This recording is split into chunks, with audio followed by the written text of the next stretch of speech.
Hey there, class. This is my my redo video here. I thought I was supposed to go over the whole poster board and kind of show how we're supposed to make ATP and CO2 in some fashion. And I guess ultimately we are, but we're supposed to kind of more focus on the intersection of nucleotides and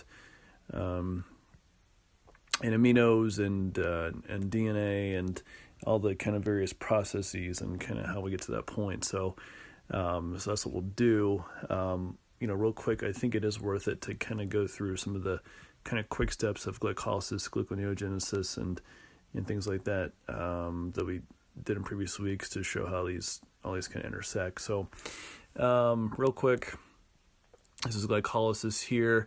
And if you recall, with glycolysis, ultimately we're making pyruvates and acetyl-CoA, which will ultimately get us to the citric acid cycle. And a citric acid cycle, actually we make CO2, which I'm going to reference here again in a minute, and where NADH is produced. And it's through these series of steps that we make electron transport carriers, which then come over to electron transport chain, ultimately where the most of our ATP is produced. And as we can see here, there's quite an interchange going on in the kind of FO unit within the electron transport chain. And it is ultimately the shuttling of hydrogens that and going through ATP synthase that makes ATP. So going back up here, we can see as an example, we have the iocyanate here, for example, that also produces ATP here through a series of reactions. And if we, I'm gonna kind of show some of these structures that I have check marked there because they were too big to go through, but the iocyanate is produced from the PRPP there. So, and these are some of those structures that I've got check marked from earlier that, again, they were too big just to fit on the page here. So hopefully that's a little bit more legible. I've got them kind of labeled as to kind of where they go, but it's here again.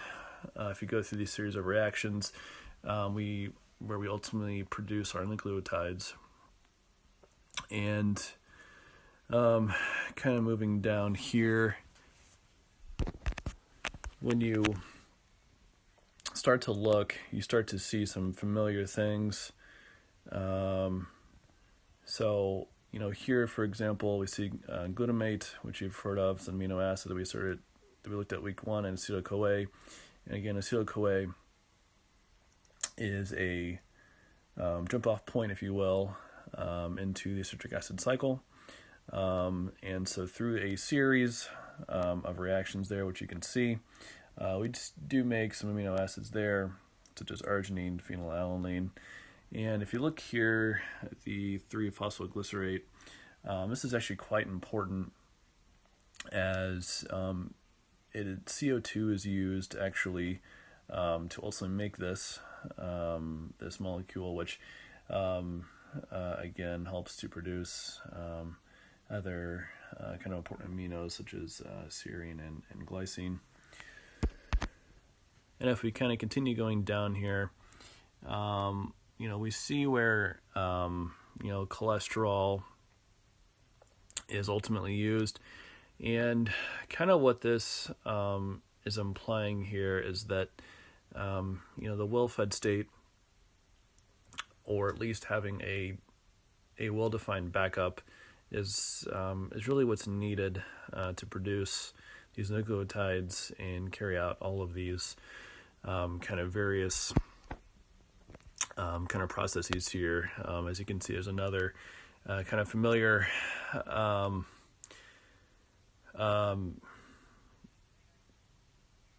product in succinyl-CoA. So if we go up to the pentose phosphate